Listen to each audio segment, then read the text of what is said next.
السلام علیکم، ہمارا چینل سبسکرائب کریں اور بیل آئیکن پر کلک کریں۔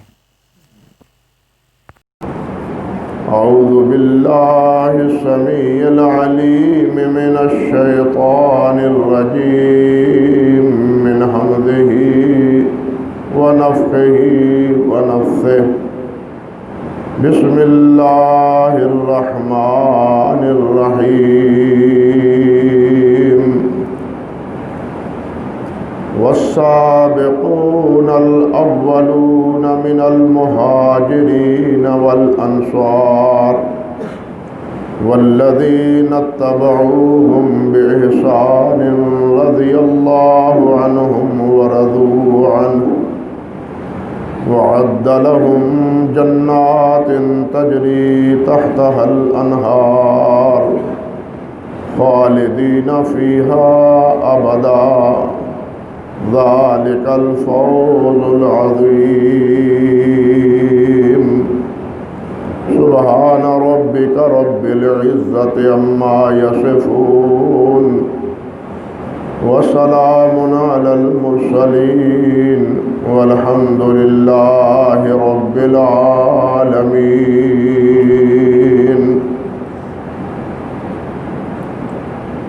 محترم و معزز سامعین کرام، گزشتہ خطبے میں آپ سن رہے تھے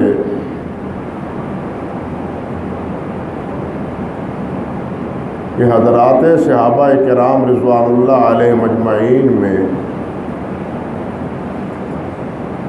فرق مراتب کے لحاظ سے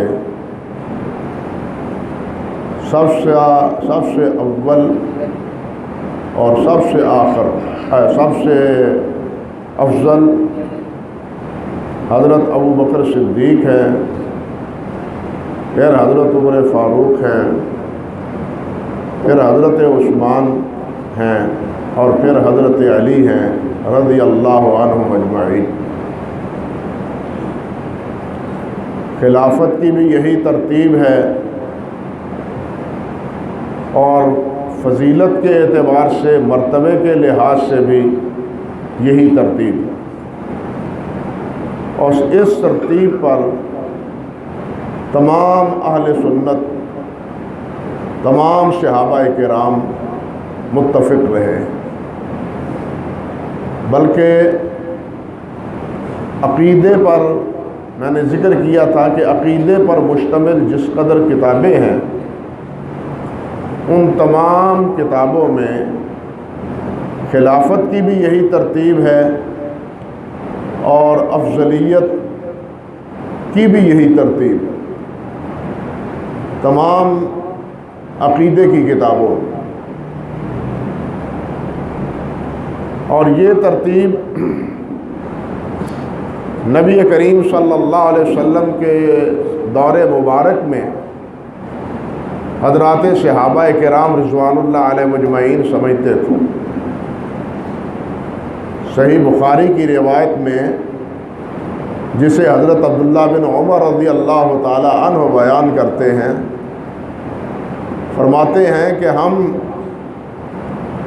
نبی علیہ السلام کے دور میں کننا نادل ورسول اللہ صلی اللہ علیہ وسلم حی، ہم نبی علیہ السلام کی زندگی میں یہ بات کہا کرتے تھے۔ طبرانی کی روایت میں یہ ہے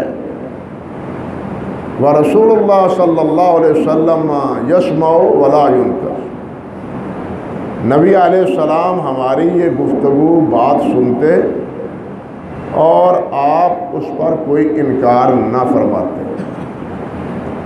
کیا ہم کہتے تھے کہ افضل امت النبی صلی اللہ علیہ وسلم بعد النبی صلی اللہ علیہ وسلم ابو بکر ثم عمر ثم عثمان، ہم یہ کہتے تھے اور نبی علیہ السلام سنتے تھے اور کوئی انکار نہیں کرتے تھے۔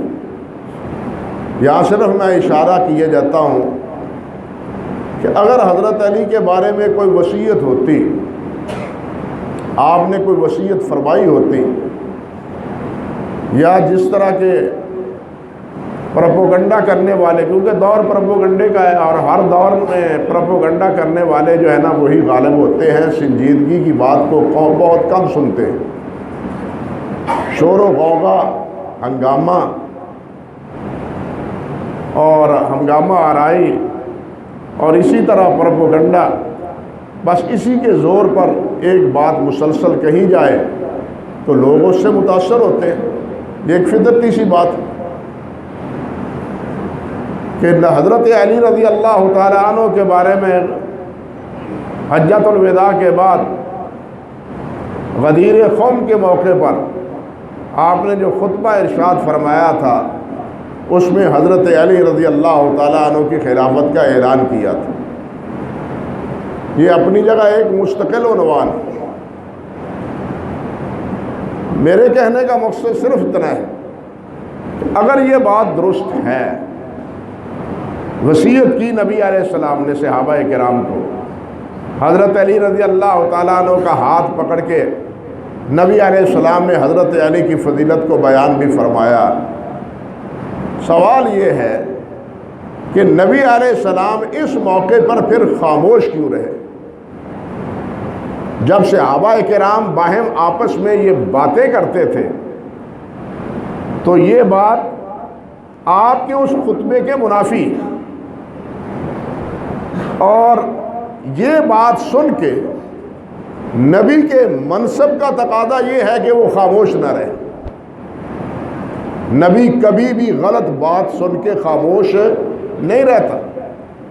اگر وہاں کوئی ایسا مسئلہ تھا یا حدیث کرتاس کے حوالے سے جو آخری دور میں نبی علیہ السلام نے فرمایا تھا کہ قلم دوات لاؤ میں تمہیں کچھ لکھوا دوں، اگر اس میں بھی یہی خطرات تھے اور یہی احساسات تھے تو پھر سوال یہ پیدا ہوتا ہے کہ نبی علیہ السلام سے صحابہ کرام رضوان اللہ علیہ مجمعین کی یہ بات سن کے خاموش کیوں رہتے تھے؟ نبی کا منصب تو یہ ہے کہ جو غلط بات کہیں نظر آئے، جہاں بھی غلط بات ہو اس کو پر انکار کرے، اس کی اصلاح کرے۔ اب اگر نبی نہیں کرتا تو قصوروار کون ہے؟ کس کو ٹھہرایا جائے؟ صحابہ کرام تو یہ بات کر رہے ہیں کہ ہم کسی کو ان کے برابر نہیں سمجھتے تھے، اور سمجھتے تھے کہ امت میں نبی علیہ السلام کے بعد سب سے پہلے ابو بکر کا، پھر عمر کا، پھر عثمان کا رضی اللہ تعالی عنہم اجمعین، ان کا مقام اور مرتبہ ہے۔ اللہ اکبر کبیر۔ اور اسی کے ساتھ آپ یہ بھی دیکھیں کہ حضرت عمر فاروق رضی اللہ تعالی عنہ جس وقت شہید ہوتے ہیں، صحیح بخاری کی روایت کے مطابق، تاریخ کے رتب و یابس سے میں نے حوالہ مناسب نہیں سمجھا، صحیح بخاری کی روایت کے مطابق جب آپ کی طبیعت بالکل نڈھال ہو گئی اور ظاہری امید ساری کی ساری ختم ہو گئی تو ساتھیوں نے اور طبیب نے بھی کہا کہ جو وصیت کرنا چاہتے ہیں آپ کر لیں۔ اب بچنے کی کوئی صورت بظاہر محسوس نہیں ہوتی، اس لیے آپ اگر کوئی وصیت کرنا چاہتے ہیں تو کر لیں۔ صحیح بخاری کی روایت کے مطابق حضرت عمر فاروق رضی اللہ تعالیٰ عنہ نے 6 افراد کا انتخاب کیا، حضرت عثمان کا، حضرت علی کا، حضرت طلحہ اور زبیر کا، حضرت سعد کا، اور حضرت عبد الرحمن بن عوف رضی اللہ تعالی عنہ مجمعین، اور فرمایا بھی کہ یہ وہ 6 حضرات ہیں جن پر نبی علیہ السلام راضی تھے۔ یہ گویا عشرہ مبشرہ میں سے جنہیں نبی علیہ السلام نے اپنی حیات طیبہ میں برسر منبر فرمایا تھا کہ یہ جنتی ہے، ابو بکر جنتی ہے، عمر جنتی ہے، عثمان جنتی ہے، علی جنتی ہے، طلحہ زبیر جنتی ہے، سعید جنتی ہے اور عبد الرحمن جنتی ہے۔ یہ ساری بات آپ نے فرمائی، اور انہی میں سے 6 کو حضرت عمر فاروق رضی اللہ تعالیٰ عنہ نے منتخب کی کہ آپ مشورے سے جس کو خلیفہ بنائیں اس کو یہ ذمہ داری سونپ دیں۔ اب اس میں حضرت علی بھی شامل ہیں، حضرت عثمان بھی، اور دوسرے صحابہ کرام بھی شامل۔ حضرت علی نے کوئی احتجاج نہیں کیا، سمجھے بات، حضرت علی نے کوئی احتجاج نہیں کیا کہ کیا ضرورت ہے اس کی، مجھے تو خلیفہ پہلے سے نامزد کر دیا گیا تھا، آپ یہ مجلس کیوں سجا رہے ہیں اور یہ تکلف کیوں فرما رہے ہیں؟ اس قسم کا کوئی احتجاج حضرت علی رضی اللہ تعالیٰ عنہ نے نہیں کیا۔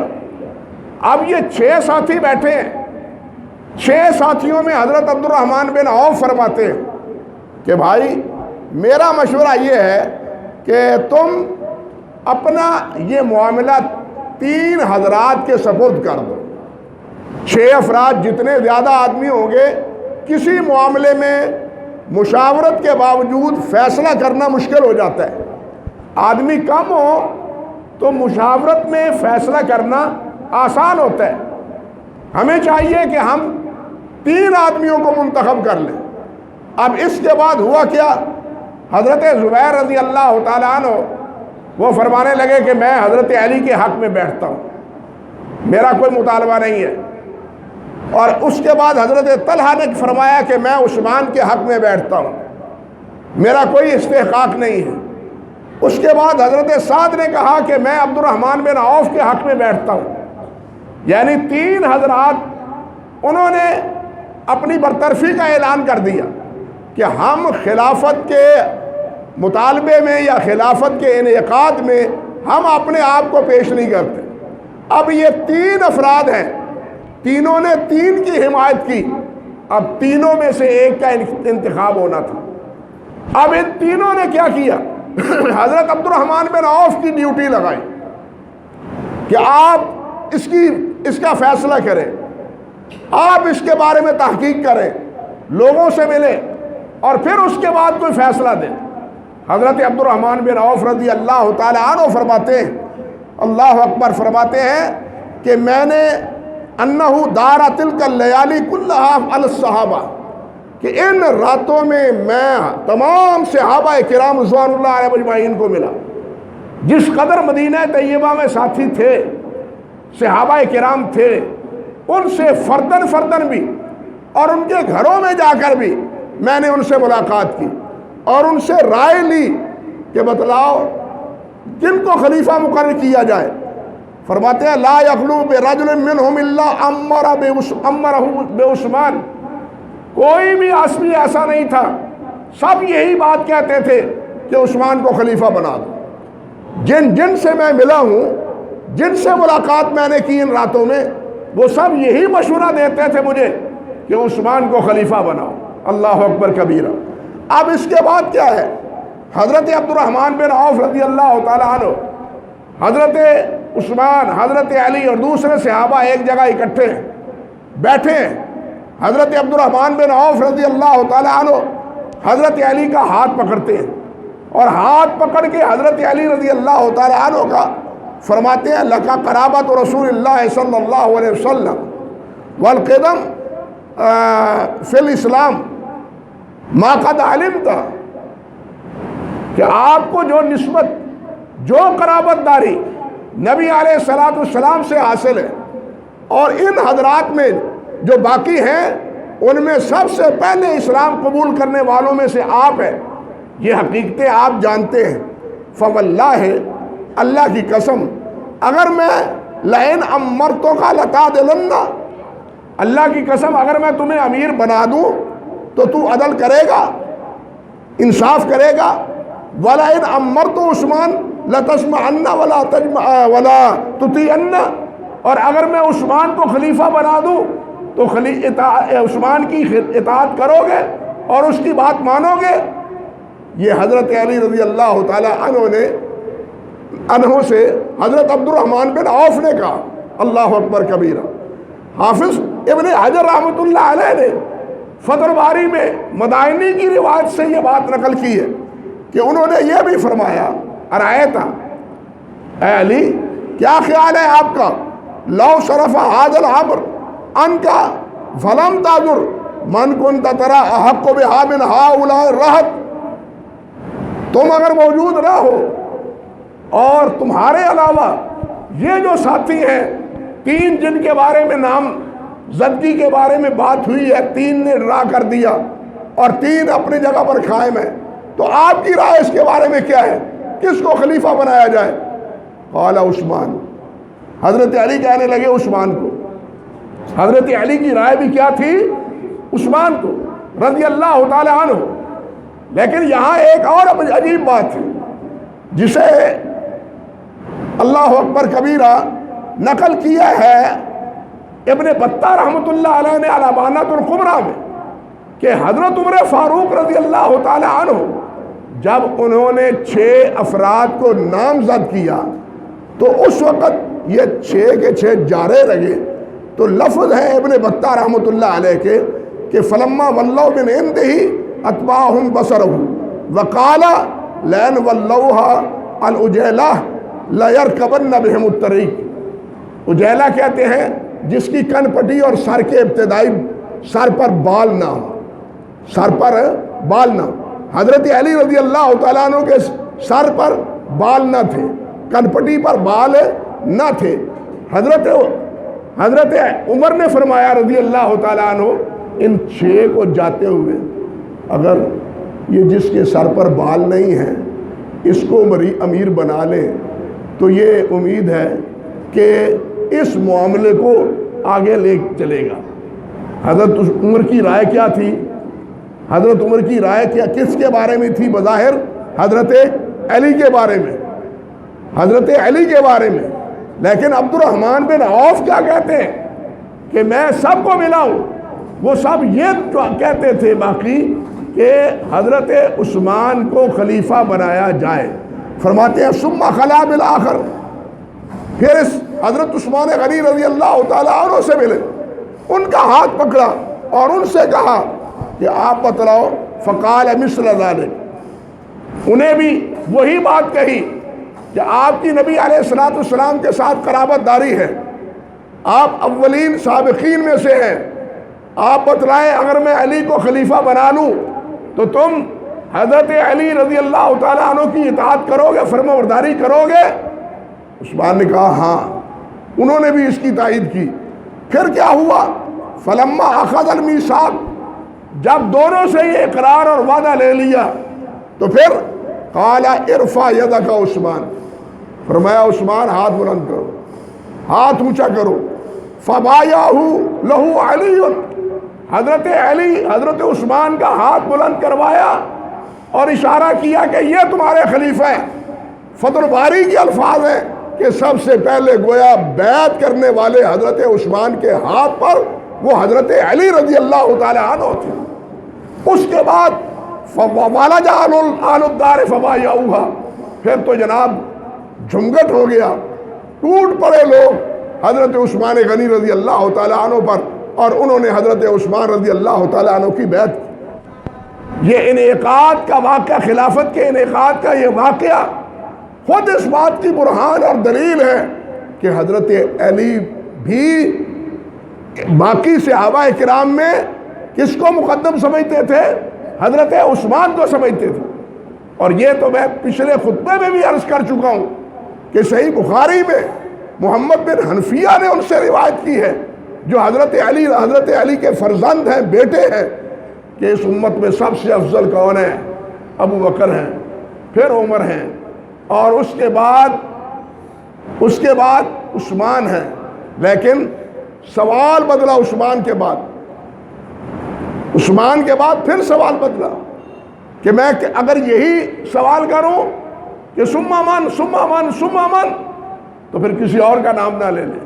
لیکن اس روایت میں اس بات کا اقرار ہے حضرت علی رضی اللہ تعالی عنہ کا، اور بتلا چکا ہوں کہ شیخ الاسلام رحمۃ اللہ علیہ نے اور شاہ ولی اللہ رحمۃ اللہ علیہ نے ازالۃ الخفا میں اور انہوں نے منہاج السنہ میں کہا ہے کہ حضرت علی کا یہ قول 80 راویوں سے منقول ہے، 80 راویوں سے۔ اللہ اکبر، کہ امت میں سب سے افضل کون ہے؟ حضرت ابو بکر، پھر عمر، پھر ان کے بعد عثمان۔ اللہ اکبر کبیرہ۔ اب یہاں وہ واقعہ ذکر کرنا چاہتا ہوں جس کا اشارہ میں نے خطبے میں کیا تھا، پچھلے خطبے میں۔ وقت کی تنگ دامنی کی وجہ سے میں وہ بیان نہ کر سکا۔ 2 محدث ہیں اپنے وقت کے، ایک امام قاسم بن سلام ہے اور دوسرے امام عبد الرحمن بن مہدی ہیں، دونوں کبار محدثین رحمہم اللہ میں شمار ہوتے ہیں۔ عبد الرحمن بن مہدی رحمۃ اللہ علیہ اور حضرت قاسم بن سلام کہتے ہیں رحمۃ اللہ علیہ کہ میں بصرہ گیا تھا، اور بصرہ میں جانے کے بعد وہاں میں ایک ایسا عمل کر کے آیا ہوں کہ مجھے امید ہے کہ اس عمل کے بدلے میں اللہ مجھے جنت عطا فرمائے گا، مجھے جنت عطا فرمائے گا۔ ساتھیوں نے پوچھا وہ کون سا عمل کہ جس پر آپ امید لگائے بیٹھے ہیں کہ اس عمل کی بدولت اللہ مجھے جنت دے گا؟ فرمانے لگے وہ عمل یہ کہ میں بصرہ میں امام عبد الرحمن بن مہدی سے ملا ہوں۔ امام عبد الرحمن بن مہدی بہت درجے کے محدث تھے۔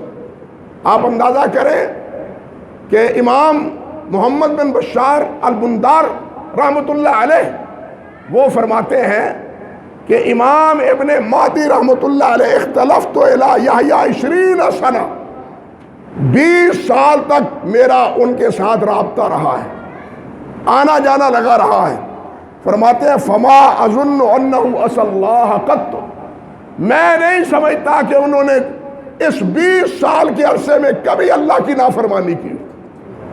اتنے اطاعت گزار، اتنے فرما بردار۔ علمی روب کا انداز یہ تھا کہ عصر کی نماز کے بعد جب مسجد میں بیٹھتے درس دینے کے لیے تو سامنے کھڑے کون ہوتے تھے؟ امام احمد بن حنبل، امام علی بن مدینی، امام یحییٰ بن معین، امام عمر بن علی الفلاس، یہ کھڑے ہوتے اور ان میں کوئی بھی بیٹھنے کی سخت نہیں رکھتا تھا حضرت امام عبد الرحمن بن عوف رحمۃ اللہ علیہ کی عظمت کی وجہ سے۔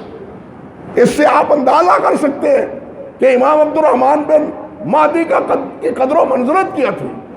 تو امام عبد الرحمن بن مہدی سے ملے، کیا کہتے ہیں کہ وہ کہہ رہے تھے کہ حضرت عمر کے بعد حضرت علی کا مرتبہ ہے، حضرت عمر کے بعد کس کا مرتبہ ہے؟ حضرت علی کا۔ میں نے کہا نہیں، حضرت الشیخ نہیں، حضرت عمر کے بعد حضرت عثمان کا مرتبہ ہے۔ اور میرے پاس اس بارے میں اہل بدر کی 2 شہادتیں ہیں، 2 بدری صحابہ کی شہادتیں ہیں۔ عبد الرحمن بن مہدی فرمانے لگے کون سی شہادت؟ فرماتے ہیں میں نے کہا انت حدثنا، حضرت آپ نے ہمیں حدیث بیان کی ہے کہ ان شعبہ، انہوں نے کہا کہ انت حدثنا ان شعبہ ان عبد الملک بن میسرہ ان نضال بن صبرہ قال خطبنا ابن مسعود وقال امرنا خیر من بقی، کہ آپ نے ہمیں حدیث سنائی ہے اس سند کے ساتھ کہ عبداللہ ابن مسعود رضی اللہ تعالی عنہ نے فرمایا یہ بدری ہے۔ یہ کون ہے؟ بدری صحابی ہے کہ عبداللہ بن مسعود فرماتے ہیں کہ ہم نے جو باقی صحابہ رہے تھے حضرت عمر کے بعد ان میں جو سب سے افضل ہے اس کو اپنا امیر بنایا ہے، جو سب سے افضل ہے اس کو اپنا امیر بنایا ہے۔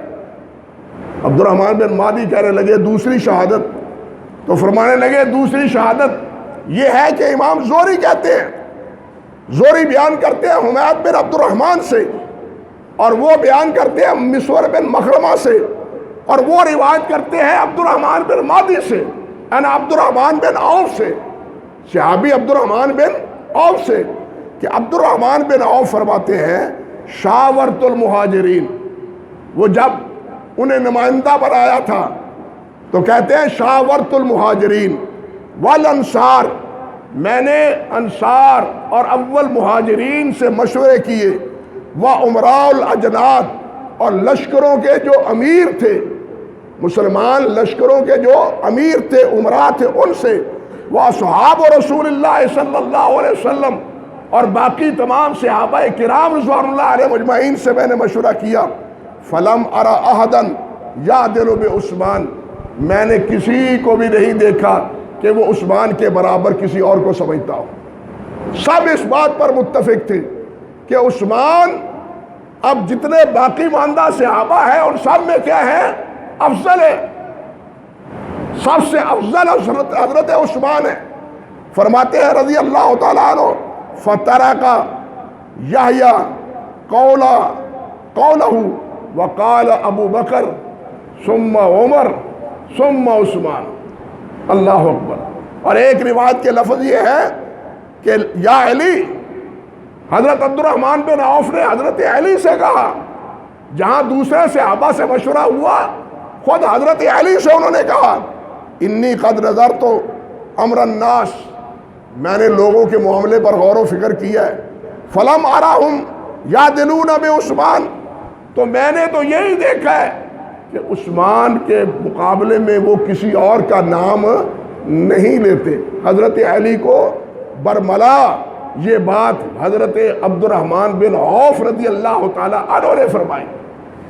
اس کے بعد، یہ سننے کے بعد، امام عبد الرحمن بن مہدی رحمۃ اللہ علیہ نے اپنا موقف بدل لیا اور یہ اس بات کا اقرار کر لیا کہ سب سے افضل ابو بکر ہے، عمر ہے، پھر عثمان ہے، پھر علی۔ پہلے ان کا جو موقف تھا اس سے وہ دستبردار ہو گئے۔ عرض کرنے کا مقصد یہ تھا کہ صحابہ کا بھی اس پر اتفاق ہے، تابعین اور اتباع التابعین کا بھی اس پر اتفاق۔ اللہ اکبر کبیرہ۔ بعض حضرات اس سے مختلف بھی ہیں لیکن ان کا شمار شاذ اقوال میں ہوتا ہے، قابل اعتبار اہل سنت میں نہیں ہے۔ امام شافعی فرماتے ہیں، امام شافعی رحمۃ اللہ علیہ فرماتے ہیں، اجمع الصحابہ واتباعہم علی افضلیت ابی بکر ثم عمر ثم عثمان ثم علی۔ شرح عقیدہ تحاویہ میں علامہ ابن ابی العز نے ذکر کیا یہ قول کہ امام شافعی فرماتے تھے کہ صحابہ اور تابعین کا اس بات پر اتفاق ہے، کیا؟ افضلیت، سب سے افضلیت اعلیٰ ابو بکر ہے، پھر عمر ہے، پھر عثمان ہے، پھر ان کے بعد علی رضی اللہ تعالی عنہ مجمعین۔ پھر اسی طرح تابعین میں ایک بڑا نام امام ایوب سختیانی رحمۃ اللہ علیہ کا ہے۔ امام ایوب سختیانی تابعی ہیں، حضرت انس رضی اللہ تعالی عنہ کے شاگرد ہیں، حضرت انس رضی اللہ تعالی عنہ کے شاگرد ہیں۔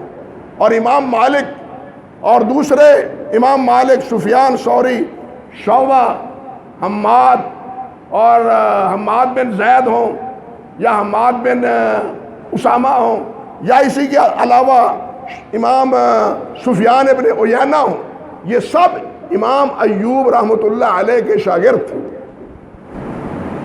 اور امام شعبہ رحمۃ اللہ علیہ جب ان سے روایت بیان کرتے تو کہتے حدثنا ایوب وکان سید الفقہاء، ہمیں ایوب نے روایت بیان کی اور وہ فقہاء کے سردار تھے، وہ فقہاء کے کیا ہے؟ سردار تھے۔ فرماتے ہیں یہی ایوب رحمۃ اللہ علیہ کہ من لم یقدم عثمان علی علی، کہ جو عثمان کو علی پہ فضیلت نہیں دیتا، مقدم نہیں سمجھتا، قد اضرا بالمہاجرین والانصار، اس نے مہاجرین اور انصار کی حق تلفی کی ہے، ان کو تکلیف دی ہے، ان کو جھٹلایا ہے، کیونکہ مہاجرین اور انصار کا اس بات پر اتفاق تھا کہ حضرت عمر فاروق کے بعد خلافت کے حقدار حضرت عثمان غنی رضی اللہ تعالیٰ عنہ ہے اور وہی امت میں سب سے افضل ہے۔ یہ قول امام ایوب سختیانی رحمۃ اللہ علیہ کا ہے۔ کہنے کا مقصد یہ تھا کہ صحابہ کرام بھی، تابعین بھی اور اہل سنت کی تمام کتابوں میں حضرت عثمان رضی اللہ تعالیٰ عنہ کے بارے میں یہ عقیدہ تھا، یہ فکر تھی کہ سب سے افضل کون ہے؟ حضرت عثمان ہے، حضرت عمر فاروق رضی اللہ تعالیٰ عنہ کے بعد۔ اللہ اکبر کبیرہ۔ لیکن حضرت عثمان غنی رضی اللہ تعالیٰ عنہ کے خلاف جو پروپیگنڈا مہم چلائی گئی، ان کے آخری دور میں، ان کے آخری دور میں، اور انہیں حرف تنقید بنایا گیا، اور آج تک بعض حضرات اسی پروپیگنڈے سے متاثر ہو کے حضرت عثمان رضی اللہ تعالیٰ عنہ پر حرف گیری کرتے ہیں، معاذ اللہ ثم استغفر اللہ۔ حالانکہ نبی کریم صلی اللہ علیہ وسلم سے یہ بات صحیح سند سے ثابت ہے کہ آپ نے یہ بات ارشاد فرمائی کہ فتنے کا دور جب شروع ہوگا تو اس فتنے کے دور میں عثمان حق پر ہوگا۔ نبی علیہ السلام نے فرمایا فتنے کے دور میں عثمان حق پر ہوگا۔ اب آپ کا یہ فرمان اس بات کی قطعی دلیل ہے کہ حضرت عثمان پر جتنے اعتراضات تھے وہ درست نہیں تھے، ان میں موقف صحیح وہی تھا جو حضرت عثمان رضی اللہ تعالیٰ عنہ اپنائے ہوئے تھے۔ خیر، یہی باتیں ہوتی رہیں گی اور آئندہ بھی اللہ نے چاہا تو کچھ عرض کروں گا۔ اب آج کے دن کے متعلق دیکھیے کہ آج 14 اگست ہے۔ آج کا دن کیا ہے؟ 14 اگست ہے، آپ سب جانتے ہیں۔ اور 14 کو کیا ہوا تھا؟ آپ کے پاکستان کا اس رات کو، یہ جو آنے والی ہے، اس رات کو پاکستان اور ہندوستان کا بٹوارا ہوا تھا۔ پاکستان عالم وجود میں آیا، ہم آزاد ہو گئے۔ کس سے آزاد ہوئے؟ انگریز کی غلامی سے، انگریز کی غلامی سے آزاد ہوئے۔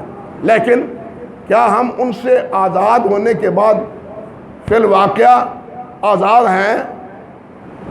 زمین تو آزاد ہو گئی، انگریز چلا گیا، لیکن ان کے پیچھے جو وہ اپنے کارندے چھوڑ کے گئے، کیا انہوں نے پاکستان کو انہی خطوط پر چلانے کی کوشش کی جو اس کے بنانے کے وقت مسلمانوں کے جذبات میں تھی؟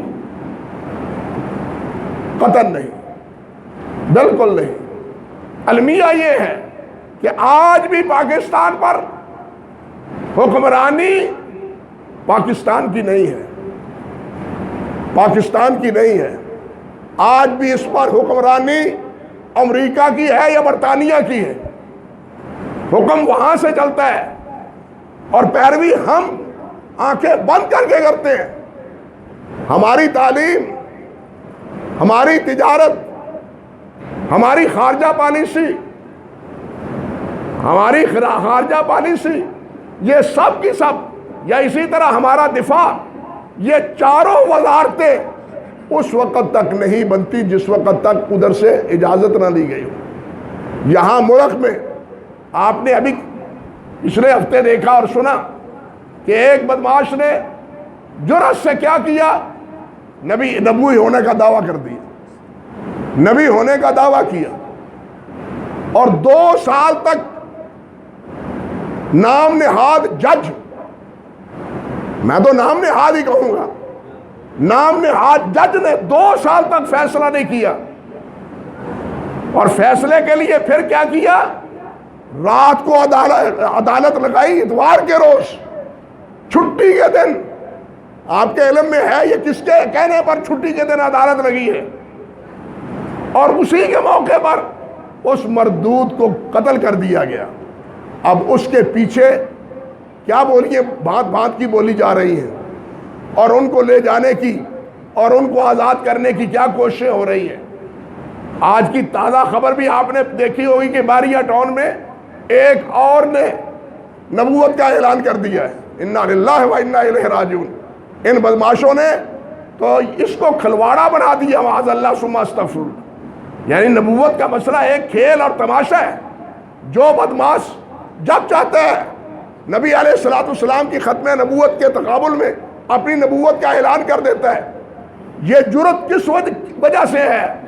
یہ جرأت اس وجہ سے ہے کہ ہماری عدالتیں ہماری نہیں ہیں، یہ عدالتیں در حقیقت ان کی تابعداری میں ہیں، اور ان کی بھی پوزیشن یہ ہے کہ یہ سمجھتے ہیں کہ ہمیں ہمارے ولی نعمت وہ اٹھا کے لے جائیں گے، وہاں پہنچا اپنے پاس بلا لیں گے۔ ان کو بھی اسی بات کا احساس ہوتا ہے۔ کاش ہمارے حکومت میں، ہماری حکومت میں، یعنی ہمارے ملک میں وہی نظام ہوتا جو خلافت راشدہ کا ہوتا، جو خلافت راشدہ کا تھا۔ حضرت ابوبکر صدیق رضی اللہ تعالی عنہ نے اپنے دور خلافت میں اس قسم کے مردودوں کو تحقیق کیا تھا، اور پھر صحابہ کے دور میں کسی کی جرأت نبوت کے اعلان میں نہیں ہوئی۔ آج بھی اگر وہی علاج کیا جائے جو خلافت راشدہ کے موقع پر تھا تو یہ ہذیان اور یہ جرأت اور یہ کافرانہ کردار جو بعض لوگ گاہے بگاہے کرتے ہیں اس کا خاتمہ ہو سکتا ہے، ورنہ کبھی بھی اس قسم کے لوگ اس قسم کی مردود حرکتوں سے بعد نہیں آئیں گے۔ اس کا ایک ہی علاج ہے جو علاج حضرت ابوبکر صدیق رضی اللہ تعالی عنہ نے صحابہ کرام کے مشورے کے ساتھ کیا تھا کہ ایسے فرد کو جینے کا حق نہیں ہے، جینے کا حق نہیں ہے۔ اس لیے ہم بھی حکومت سے مطالبہ کرتے ہیں کہ یہی کتاب و سنت کا فیصلہ ہے، یہی صحابہ کرام کا فیصلہ ہے کہ ایسے مردود کا کوئی حق نہیں ہے کہ وہ اسلامی ریاست میں جیے، اس کو قتل کیا جائے، ارتداد کی سزا دی جائے تاکہ دوسروں کے لیے اس کی سزا عبرت کا باعث بنے۔ اللہ سبحانہ و تعالی ہمارے ایمان کی حفاظت فرمائے اور خلافت راشدہ کے مطابق اللہ ذوالجلال ہمارے اس ملک میں اسلام کا قانون اور اسلام کا حکم وہ نافذ اور جاری اور ساری فرمائے۔ وآخر دعوانا ان الحمدللہ رب العالمین۔